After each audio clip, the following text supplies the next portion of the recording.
नमस्कार छात्राओं। हिंदी का लेक्चर पिछले बार हमने हिंदी का लेक्चर जो हुआ था हमारा लेक्चर। तो उस लेक्चर में हमने क्या क्या देखा था। उस लेक्चर में हमने देखा था अविकारी के जो भेद थे, जो क्रिया विशेषण, अव्यय, संबंध सूचक, समुच्चय बोधक और विस्मयदी बोधक, ये 4 अव्यय हमने सीखे थे।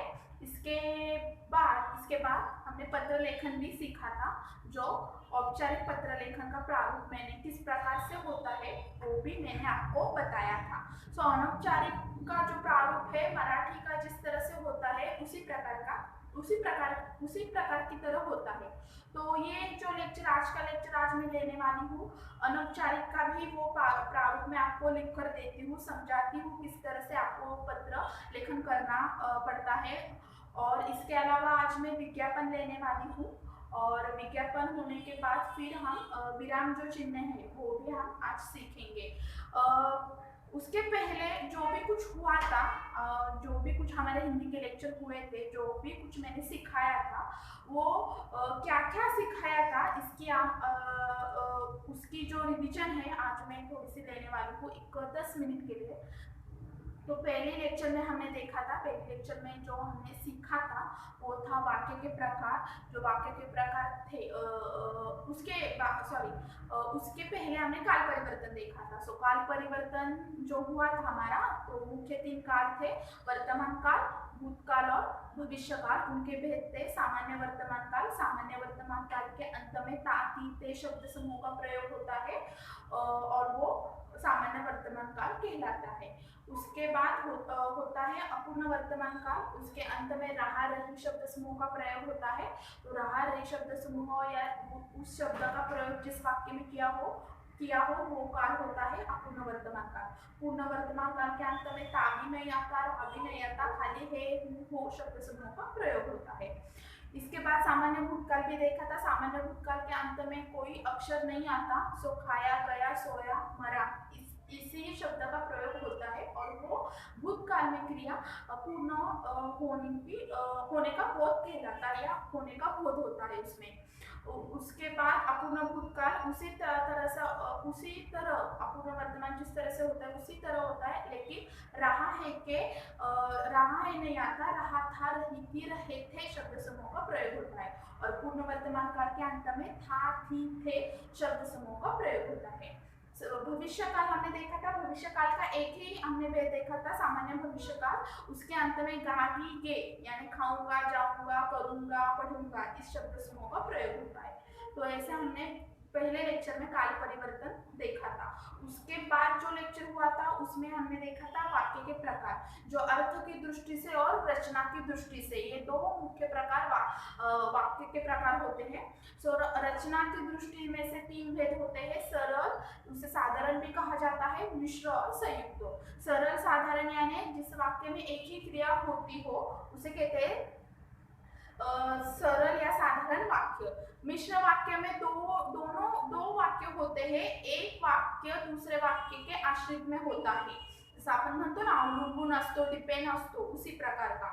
और उसके बाद नीचे संयुक्त वाक्य हमने देखा था। संयुक्त वाक्य में भी 2 वाक्य होते हैं लेकिन वो अलग अलग होते हैं और उसमें समुच्चय बोधक शब्द का प्रयोग किया जाता है, जैसे और, परंतु, इसी प्रकार के। तो रचना के 3 भेद हमने वो देखे थे। उसके बाद हमने देखा था अर्थ की दृष्टि से। अर्थ की दृष्टि में से 6 प्रकार हमने देखे थे उसके भेद। विधानार्थी वाक्य जो सादा सरल वाक्य होता है, निषेधार्थी वाक्य में नहीं ना, विधानार्थी पॉजिटिव होता है और निषेधार्थी निगेटिव। सो नकारात्मक शब्द इस्तेमाल किए जाते हैं निषेधार्थी वाक्य में, नहीं, ना, न। उसके बाद आज्ञार्थी वाक्य हमने देखा था। आज्ञार्थी यानी आज्ञा करना, ऑर्डर देना या विनती भी उसमें होती है। प्रश्नार्थी वाक्य में तो प्रश्न पूछने का बोध होता है। विस्मयती बोधक वाक्य में या विस्मयती वाक्य में मन की भावना व्यक्त की जाती है और मन की भावना जिस वाक्य में होती है उसे विस्मयार्थी वाक्य कहलाते हैं। और लास्ट का जो देखा था वो संदेश सूचक था, जिसमें शंका या संभावना का बोध होता है। तो ये हमने वाक्य के प्रकार भी देखे थे।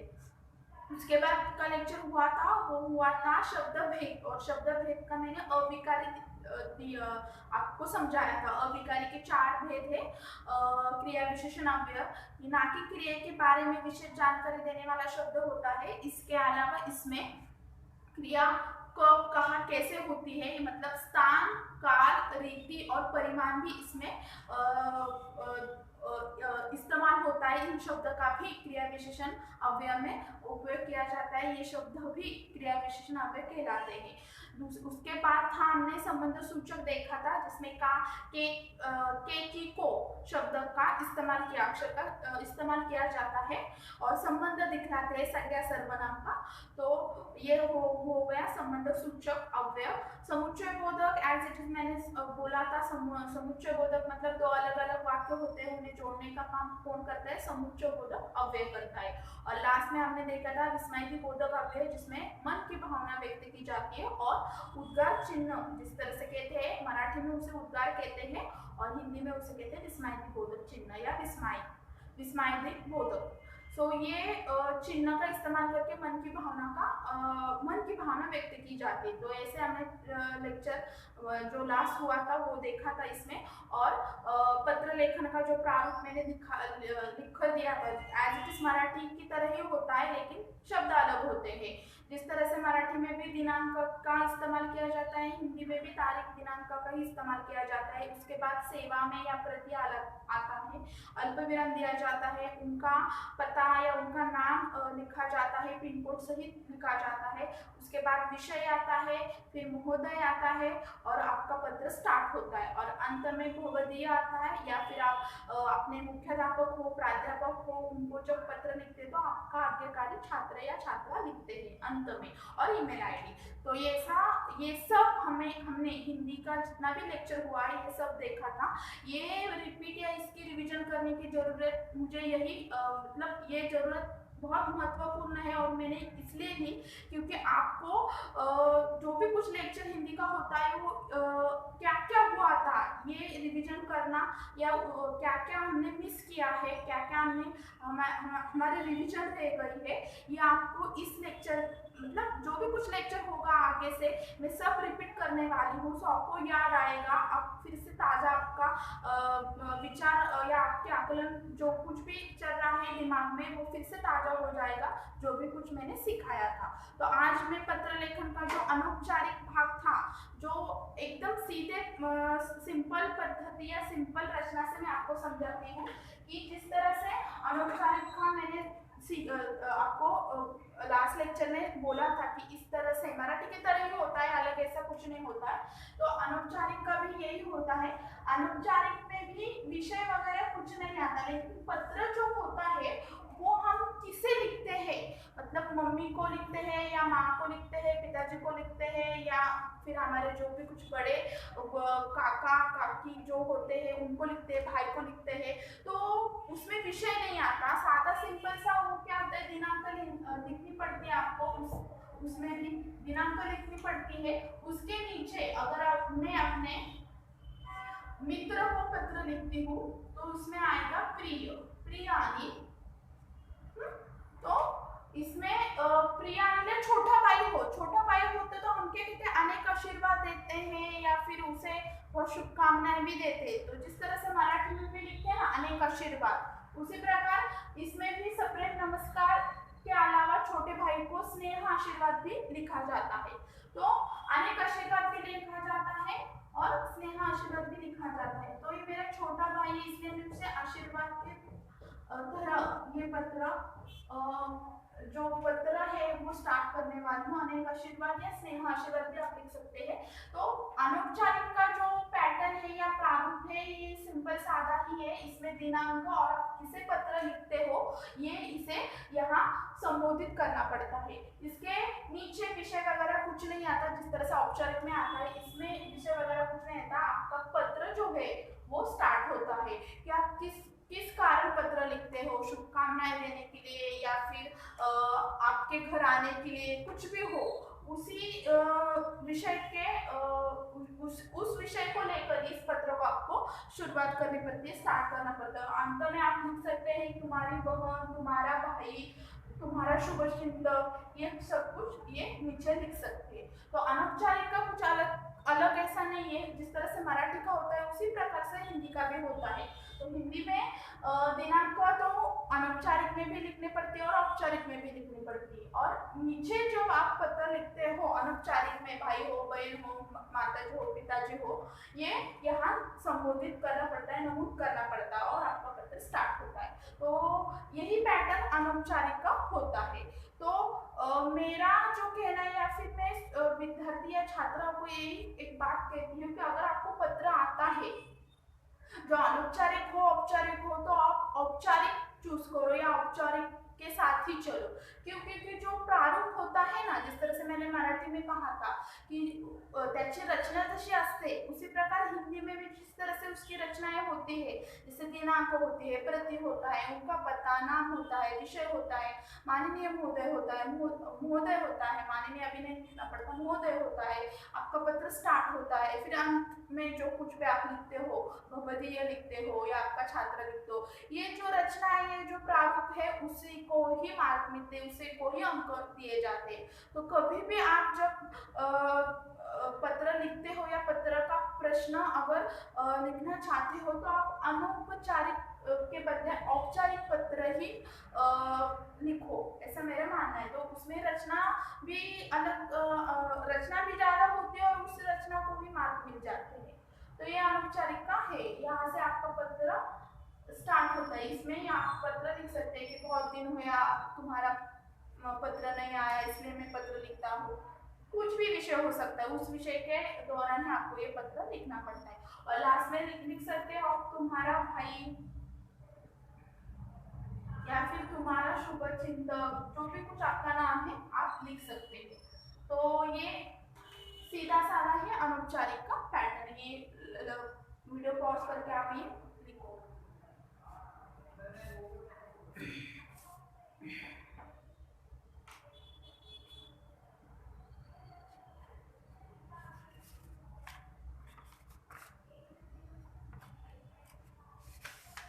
पिताजी हो तो आदरणीय पिताजी, आदरणीय माताजी, ये लिख सकते हो। भाई बहन हो तो प्रिय लिख सकते हो।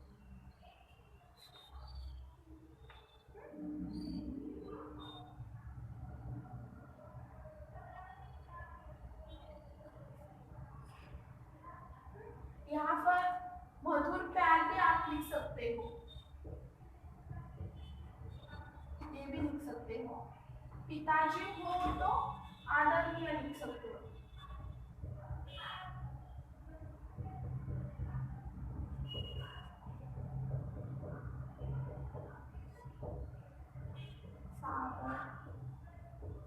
चरण स्पर्श,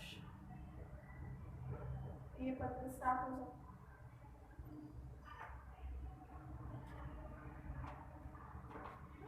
आपका पुत्र या आपकी पुत्री, कुछ भी लिख सकते हैं। आपका आगे का भी पुत्र या आपकी, आपका पुत्र, आपका नाम लिख सकते हैं और नीचे आपका पता, नाम और पता आप लिख सकते हैं।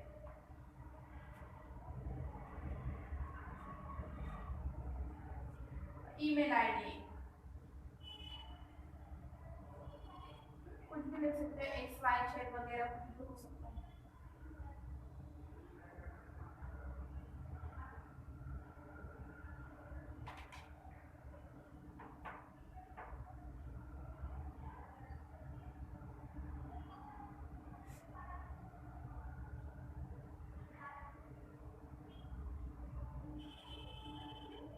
तो ये आपका पत्र का पैटर्न इस तरह से होता है अनौपचारिक का। देखो आप, आदरणीय पिताजी, आदरणीय माताजी, और छोटा भाई बहन हो तो प्रिय लिख सकते हो, अगर मित्र हो वो भी प्रिय लिख सकते हो।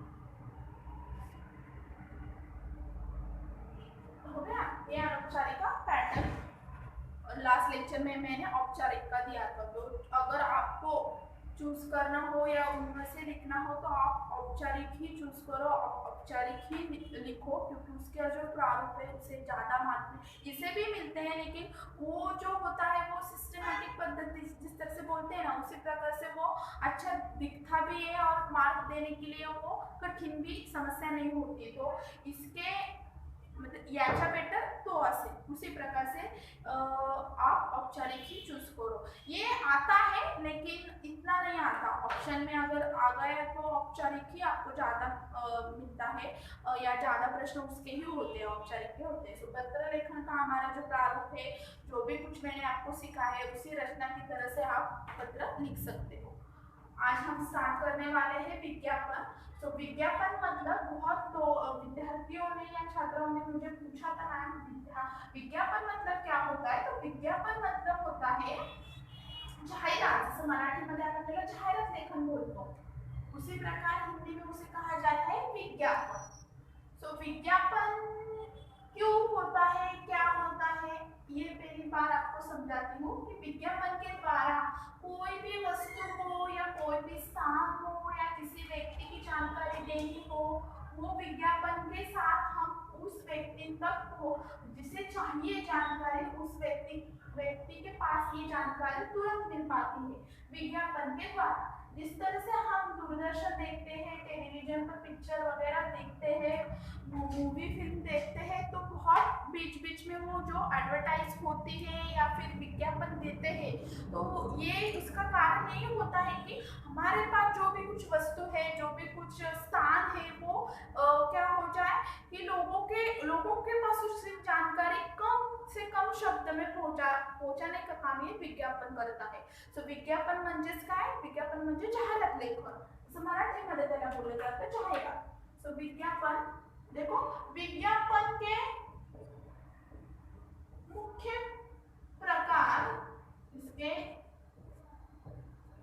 3 होते हैं। पहला होता है वस्तु संबंधी विज्ञापन होता है, दूसरा होता है व्यक्ति संबंधी,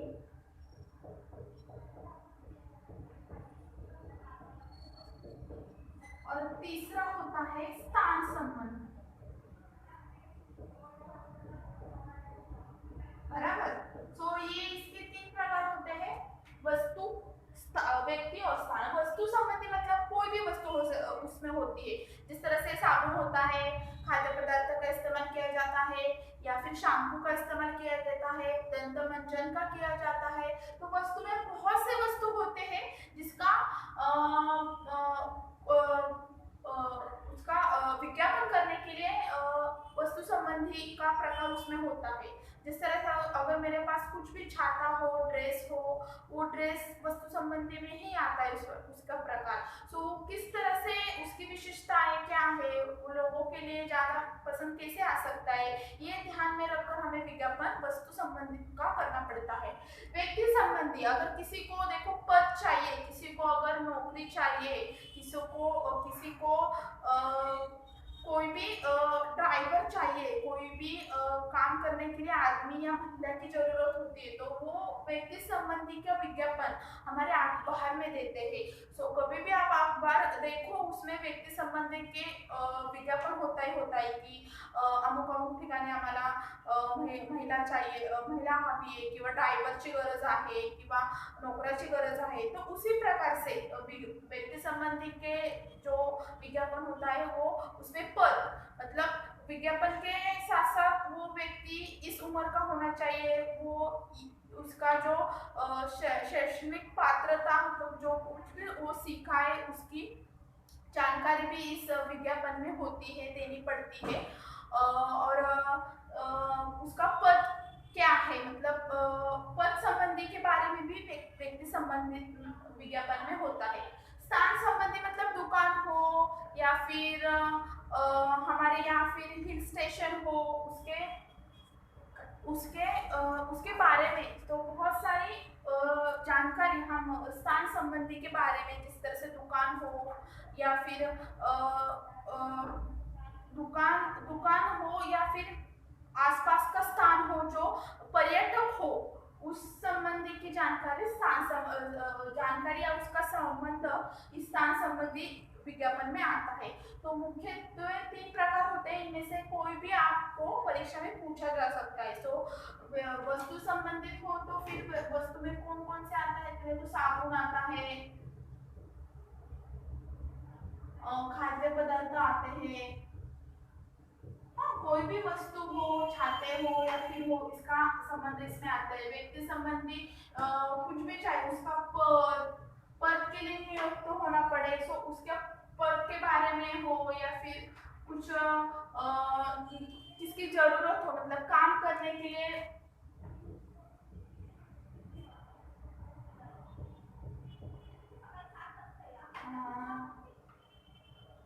काम की आवश्यकता हो, तो उसमें व्यक्ति संबंधी में उस व्यक्ति का पद, काम की आवश्यकता हो, इसके बारे में व्यक्ति संबंधी में विज्ञापन दिया जाता है। स्थान संबंधी मतलब दुकान आते हो, इसमें फ्लैट आता है। हाँ, तो इसके बारे में स्थान संबंधी में विज्ञापन दिया जाता है। शैम्पू होता है, तो वस्तु संबंधी में कोई भी वस्तु आ सकती है।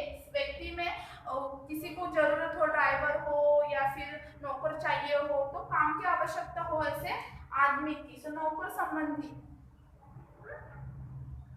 और स्थान संबंधी में जो दुकान आता है, फ्लैट आता है, एक प्रकार का पर्यटक स्थान भी इसमें आ सकता है। तो ये इन 3 प्रकार की तरह विज्ञापन का प्रश्न आपको पूछा जा सकता है। तो आप ये वीडियो पॉज करके ये 3 प्रकार एक शॉर्ट फॉर्म में, जसं मी बोललं की शॉर्ट फॉर्म मध्ये लक्षात ठेवायचं असेल तर हे असं लक्षात ठेवायचं, तर हे लिहून घ्या.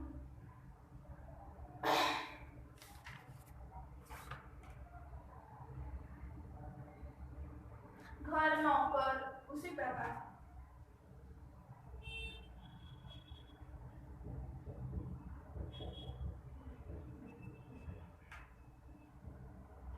घर, नौकर या फिर काम की आवश्यकता हो, शिक्षक चाहिए हो, उसी प्रकार का शिक्षक. तो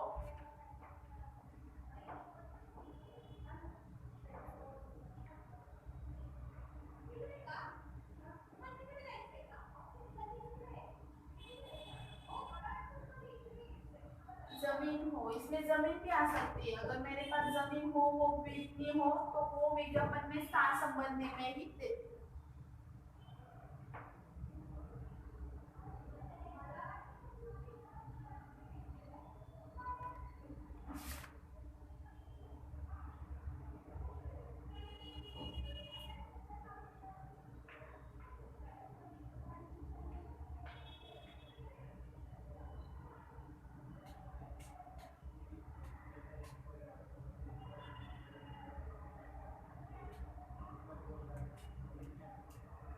ठीक है, तो एक विज्ञापन जो वस्तु संबंधी है वो मैं आपको समझाती हूँ कि कैसे.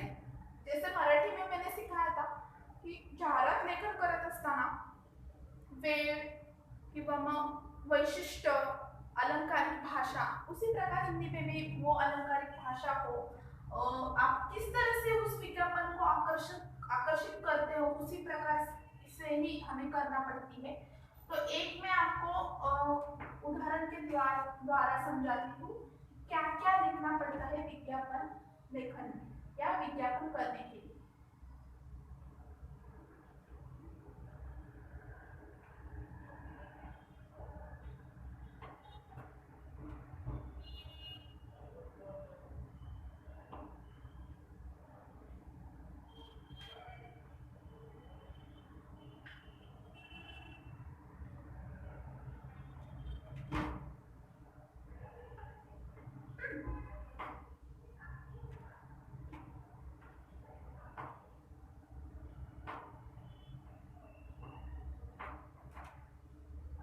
देखो, उसी प्रकार का आपका ये पेज हो, जिस तरह से मैंने मराठी में बताया था कि विज्ञापन में भी उसी प्रकार सा एक, जैसा आपण आयत म्हणतो उसी प्रकार का एक बीच में चौकोन करके हम बीच में ही हमें क्या करना है, विज्ञापन लिखना पड़ता है।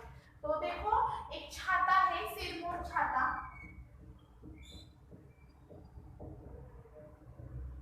इसका मुझे विज्ञापन करना है। सिरमौर का अर्थ होता है सिर की तरह, ताज की तरह होना। तो ये छाता है और ये छाता मेरा है और मुझे इसे बेचना है और इसके लिए मैं एक विज्ञापन तैयार करती हूँ। तो सिरमौर छाता के लिए मैं अभी एक वाक्य लिखती हूँ। देखो,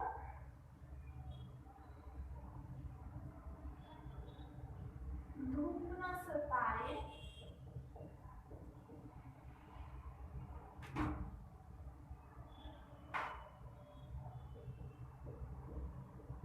बरसात से बचाए,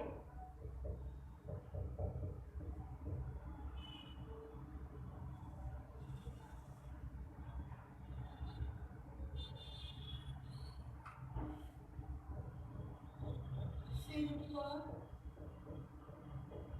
सवार रहे, छत्र बन जाए।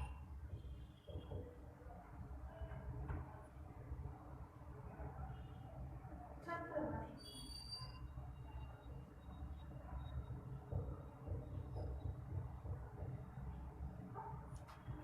उसके नीचे लिखती हूँ, सिर पर सवार रहे। देखो, धूप न सताए, मेरा जो छाता है वो कभी उससे आप इस्तेमाल करते तो धूप हमें आपको नहीं लगती, बरसात से भी वो आपको बचा सकता है। सिर पर हमेशा सवार रहता है और एक छत्र की तरह, छत्र मतलब जसं सावली म्हणतो ना आपण, आई वडील हे आपल्या कुटुंबाचं, वडील हे आपल्या कुटुंबाचं छत्र आहे, एक सुरक्षा रक्षक। तो उसी प्रकार से ये छत्र भी बन जाए। देखो, छतरी, छतरी भी कहलाए या छाता भी कहलाए। और ऐसा मेरा है सिरमौर छाता।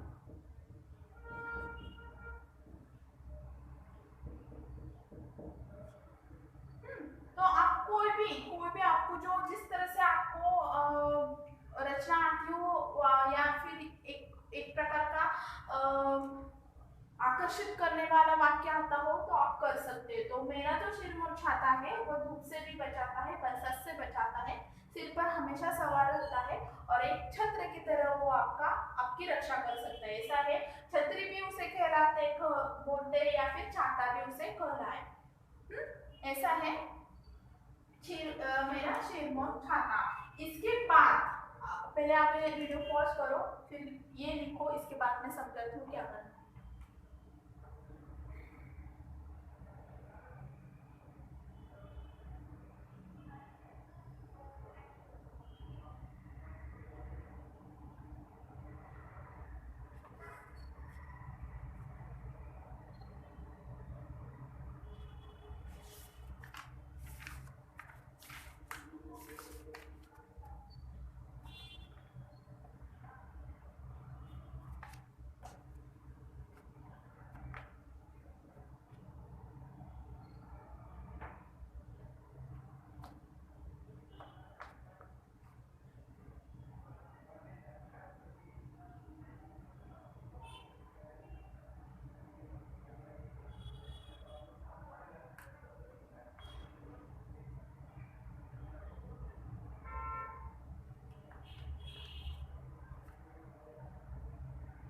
ठीक है, देखो, पहला शुरुआत ही ऐसे आकर्षक ठहर जाए या फिर दूसरों को आकर्षित कर जाए, ऐसा ही विज्ञापन हमें करना पड़ता है।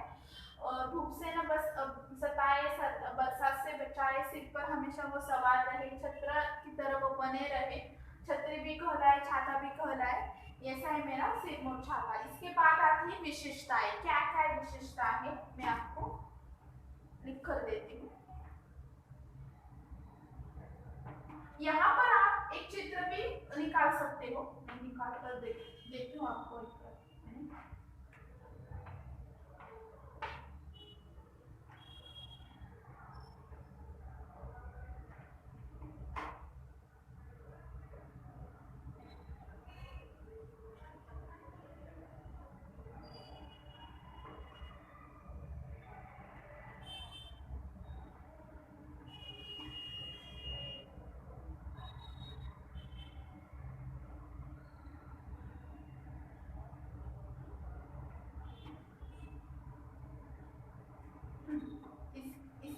नीचे का कंटिन्यू ऊपर करती हूँ। विशेषताएं, देखो विज्ञापन में विशेषताएं बहुत महत्वपूर्ण होती है। क्या क्या विशेषताएं इसमें?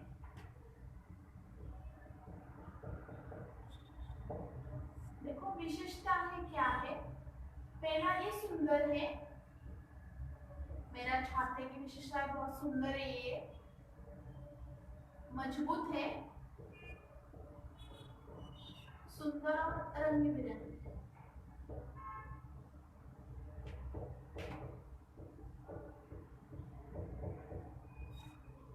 मजबूत है। उसके और विशेषताएं टिकाऊ भी कहलाते हैं फिर, या फिर मजबूत है, सदाबहार है।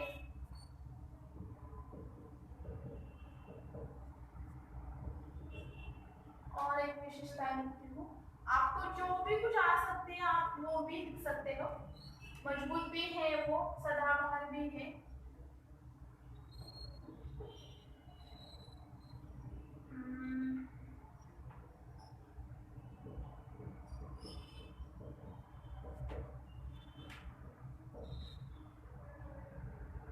आसानी से आप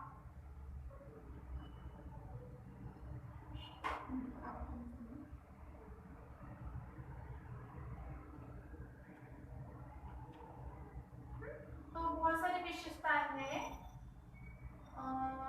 सर्वत्र उपलब्ध, ये भी विशेषता है। दूसरा, बच्चों के लिए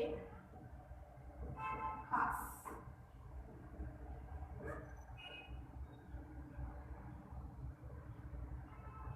हाँ, तो मेरी विशेषताएं सिर्फ वो छाती की सुंदर है, रंग बिरंगी है, मजबूत भी है, सदाबहार है, सर्वत्र उपलब्ध है, या सर्वत्र आपको ये आप उसे खरीद सकते हो, कोई भी जगह हो ये आपको मिल सकते हैं। बच्चों के लिए भी खास है। बच्चों के लिए खास मतलब बच्चों के छोटा बच्चा हो जो मिक्की माउस वगैरह की तरह चित्र होते हैं तो उनके छाते में वो मिक्की माउस का चित्र हो सकता है। तो ऐसा आप चित्र भी उसका निकाल सकते हो।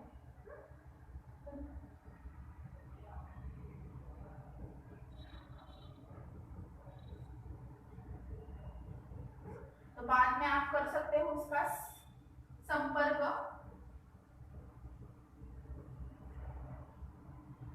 संपर्क कोई भी आपका वो नंबर हो आप लिख सकते हो, या फिर पता।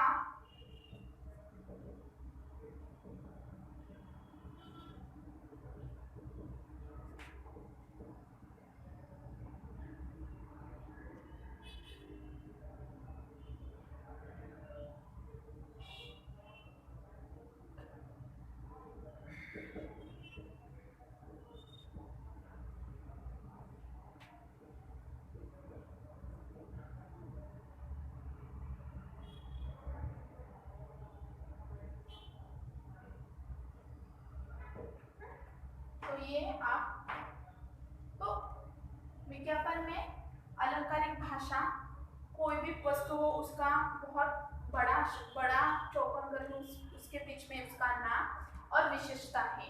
आप इसमें समय भी लिख सकते हो, और या फिर आप ऑनलाइन ऑर्डर कर सकते हो। ये वेबसाइट भी आप लिख सकते हो इसमें। ये चित्र भी बना सकते हो अलग अलग तरह के, जिस तरह की वस्तु होती है उस तरह के। विशेषताएं ज्यादा इंपॉर्टेंट है विज्ञापन के लिए। विशेषताएं क्या है, कैसी है, समय और संपर्क और पता, आपका क्या कहाँ है, आपका सिर नोट छाते का दुकान या फिर सिर नोट छाता कहाँ मिलता है इसका पता भी आप लिख सकते हो। तो वस्तु के संबंधी में आप जितना ज्यादा लिख सकते हो कम से कम शब्दों में, उतना ज्यादा वो विज्ञापन आकर्षित हो सकता है। तो आप इसे लिखो।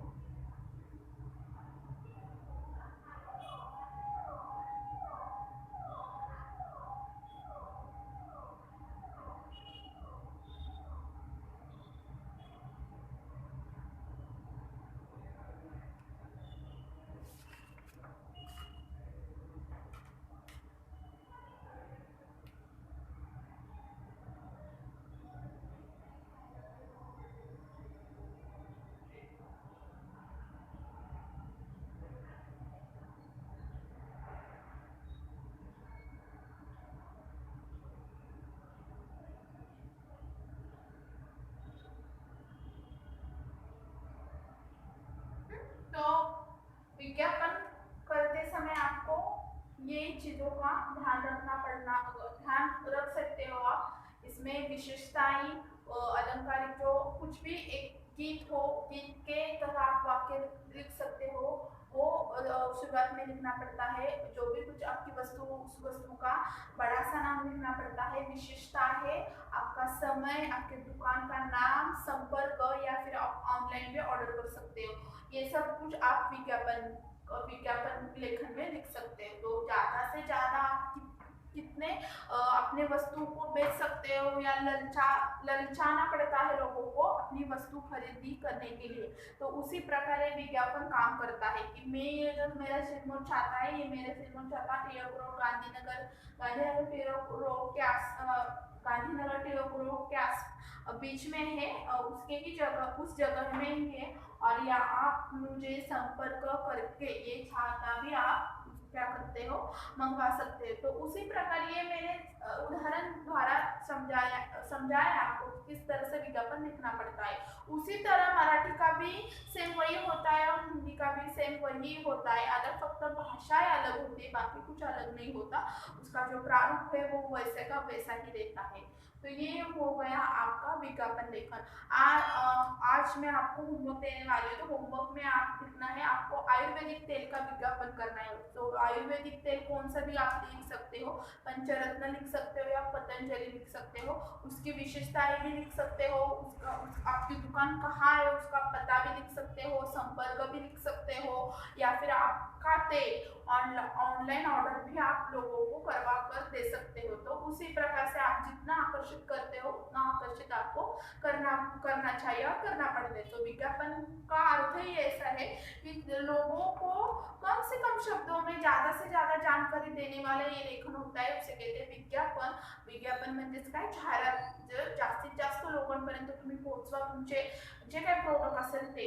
पैम्पलेट वगैरह आते हैं, देखो बिरयानी के आते हैं बहुत सारे 31st के लिए, या फिर अभी गणपति उत्सव आ रहा है, कभी गणपति जी पधार रहे हैं हमारे घर में, तो उसके लिए भी अलग अलग विज्ञापन हम अखबार में पढ़ते हैं कि हाँ हमारे यहाँ गणपति की जो भी कुछ आप डेकोरेशन हो या जो भी कुछ आप गणपति के लिए सजाना चाहते हो, ये सभी सामग्री हमारे यहाँ दुकान में मिल सकती है। इसका भी विज्ञापन हो सकता है, इसका भी विज्ञापन होता है। तो अखबार में भी हमें गणपति उत्सव मनाने के लिए बहुत सारी चीजें होती है जो हमें आसानी से बाजार में मिल सकती है। और ये कब मिलती है, जब हम अखबार में विज्ञापन पढ़ते हैं। तो विज्ञापन का वही अर्थ होता है कि हमें ज्यादा से ज्यादा वो चीज खरीदनी पड़ती है और हम ज्यादा से ज्यादा उसका फायदा कर सकते हैं। तो ये होता है विज्ञापन। तो मैंने एक सिंपल सा उदाहरण दिया, इसमें बहुत सारी चीजें आप ऐड कर सकते हो विशेषताएं में, जो मुझे आई मेरे विचार में वही मैंने लिख कर दी है। इसके अलावा भी विशेषताएं बहुत ज्यादा भी ना हो, 4 या 5 ही हो, कम से कम शब्दों में हो, तो इतने ही विशेषता आप लिख सकते हो। ज्यादा नहीं लिखनी पड़ती है, 10, 11, 12, कम से कम शब्दों में आप उसे लिख सकते हैं। और संपर्क और पता ये भी लिख सकते हैं। तो विज्ञापन हो चुका है। तो आज के लेक्चर में मैंने पहले लेक्चर स्टार्ट करने से पहले सब कुछ मैंने रिवीजन आपकी ली कि क्या क्या मैंने आज हिंदी के लेक्चर में कितना पढ़ाया था और आपको क्या क्या याद है। मैं आज कहती हूँ फिर से कि आप व्याकरण का जो विभाग है वो आपको डेली ही उसकी पढ़ाई करनी पड़ती है। डेली आपको उसकी रिवीजन सेल्फ स्टडी करना पड़ता है, एक दिन में नहीं आता। विज्ञापन भी हो या पत्र लेखन भी हो या फिर वाक्य के प्रकार हो या काल परिवर्तन हो, काल परिवर्तन का भी मैंने होमवर्क दिया था आपको। तो ज्यादा से ज्यादा अगर आपको अंक प्राप्त करने हो अपनी परीक्षा में, तो व्याकरण और जो रचना विभाग है वो आपको डेली उसकी प्रैक्टिस करनी पड़ती है और करना ही चाहिए आपको। तो ये हो गया विज्ञापन लेखन। तो हमारे रचना विभाग में पत्र लेखन और विज्ञापन लेखन समाप्त होता है। इसके बाद वो होता है हमारा कथा लेखन, गद्य आकलन, निबंध भी बहुत इजी है, इसका कोई अलग नहीं है, मराठी की तरह ही होता है निबंध लेखन।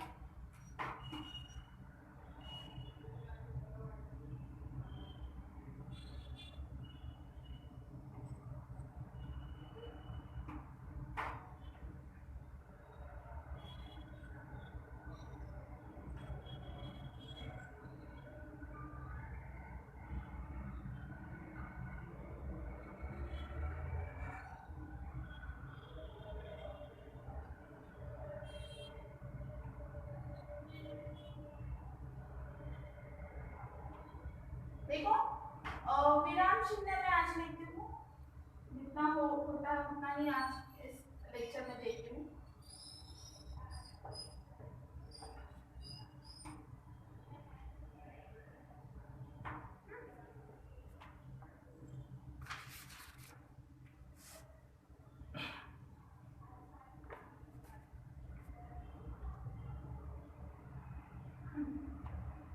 विराम चिन्ह उसी प्रकार मराठी की तरह ही होता है, लेकिन खाली नाम उसके अलग है, लेकिन अर्थ जो होता है वही होता है। हिंदी में भी वही होता है और मराठी में भी वही होता है। देखो जिस तरह से हम मराठी में देखो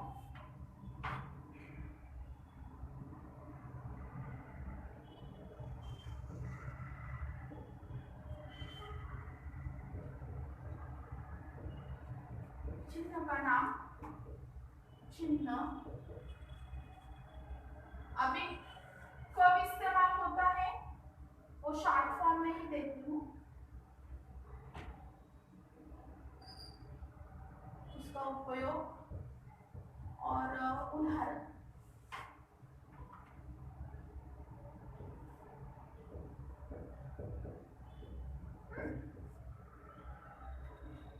हिंदी में ज्यादा होते हैं चिन्ह, कोष्टक चिन्ह वगैरह भी होते हैं, वो भी आपको समझाती हूँ किस प्रकार से उसका इस्तेमाल किया जाता है। पहला है पूर्ण विराम, जिस तरह मराठी में पूर्ण विराम मतलब एक डॉट होता है, हिंदी में दंडा होता है ऐसा। सो उसका इस्तेमाल कब होता है, वाक्य पूर्ण होने के बाद।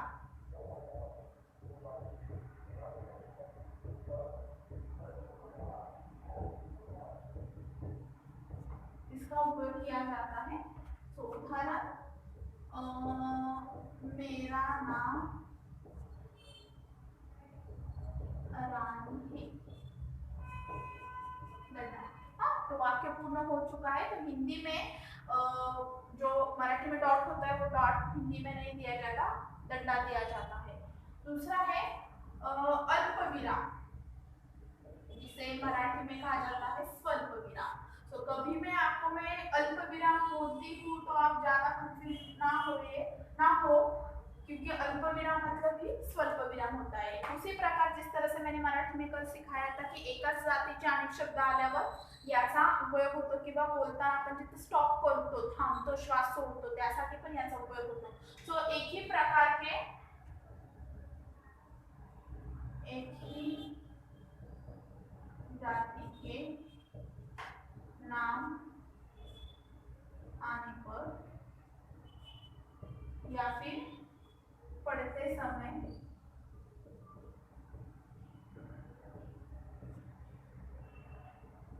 रुकते हैं, तब इसका प्रयोग किया जाता है। इस तरह से मुझे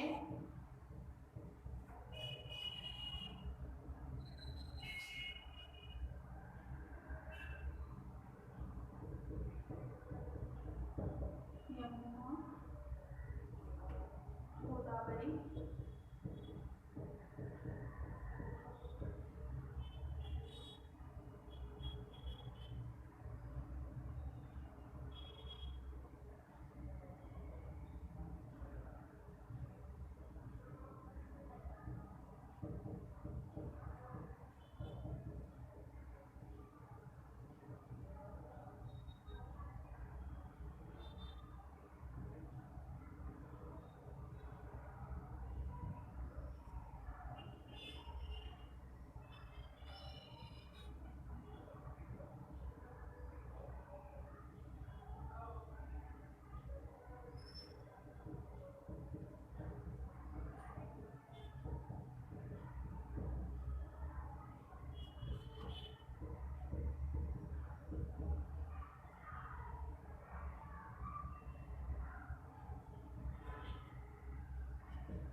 मुझे राकेश, पूजा और अनिल सभी पसंद है, मतलब ये सब लड़का लड़कियों के नाम होते हैं। तो इसके बीच में मैंने दिया है अल्पविराम। तो ये लिखो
के लेक्चर में 2 ही विराम चिन्ह हम आज 2 ही बस काफ़ी है इतना। इसके बाद के मैं जो अगला लेक्चर होगा उसमें दे दूँगी। तो आज के लेक्चर में हमने विज्ञापन भी देखा और पत्र लेखन का अनौपचारिक का प्रारूप भी देखा और विराम चिन्ह के 2 चिन्ह का नाम और उसका उपयोग भी देखा। तो आज के लेक्चर में बस इतना ही हम सीखते हैं। उसके बाद का जो लेक्चर है मैं विराम चिन्ह के जो भी कुछ बचे हुए चिन्ह है वो भी लिख कर देती हूँ आपको। सो जितना भी मेरा हो चुका है व्याकरण विभाग या पत्र लेखन हो या विज्ञापन हो, आप डेली उसे रोज प्रैक्टिस करो घर में। अलग अलग के उदाहरण हो या अलग अलग विज्ञापन हो, अलग अलग पत्र का प्रश्न हो, आप उसे डेली सॉल्व करते रहना, डेली लिखना कि किस तरह से पत्र लेखन अच्छा हो सकता है। उसकी प्रैक्टिस आप जितने करोगे उतने ज़्यादा अंक आपको मिल सकते हैं। तो व्याकरण विभाग और रचना विभाग ये 2 ही ऐसे विभाग है जहाँ आप ज़्यादा से ज़्यादा अंक प्राप्त कर सकते हैं। तो उसके बाद का लेक्चर जो भी कुछ होगा वो विराम चिन्ह में कंटिन्यू करूँगी और बातमी लेखन जो वृत्तांत लेखन होता है वो वृत्तांत लेखन में ले लूँगी। उसी तरह मराठी की तरह ही होता है, कुछ अलग नहीं होता, मराठी की तरह ही होता है बातमी लेखन वृत्तांत लेखन। सो जो अगला लेक्चर होगा उस अगले लेक्चर में मैं ये कंटिन्यू करूँगी और फिर बातमी लेखन या वृत्तांत लेखन आपको सिखाती हूँ। तो आज का लेक्चर यही समाप्त होता है। नमस्कार।